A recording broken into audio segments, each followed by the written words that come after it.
আমি যখনই স্ট্রেট বার দিয়ে প্রেস ডাউন করি না কেন ট্রাইসেপ, তখন কিন্তু আমার ট্রাইসেপের সাথে সাথে আমার শোল্ডারটাও এঙ্গেজ হয়ে যায় আর শোল্ডারে প্রেশার আসে।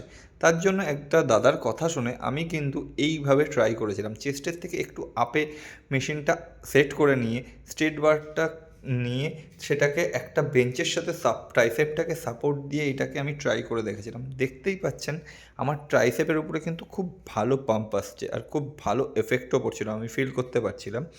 আর সত্যি কথা বলতে এটা যারা যারা আপনারা ট্রাই করেননি একবার ট্রাই করে দেখবেন, আমি বলছি।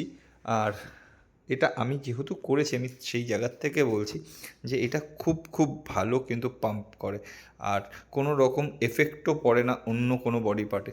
অনলি ফর টাইসেপেই এটার প্রেশারটা আসে আর টাইসেপ খুব খুব ভালো পাম্প হয়। আমি নিজের পাম্পটা একবার চেক করে দেখছিলাম আর সত্যি বলতে আমি এতদিন যেইভাবে রোপ পুশ ডাউন করতাম বা স্ট্রেট বার দিয়ে প্রেস ডাউন করতি তার থেকে ভালো এটাই আমি রেজাল্ট পাচ্ছি, আমার ফিল হচ্ছে।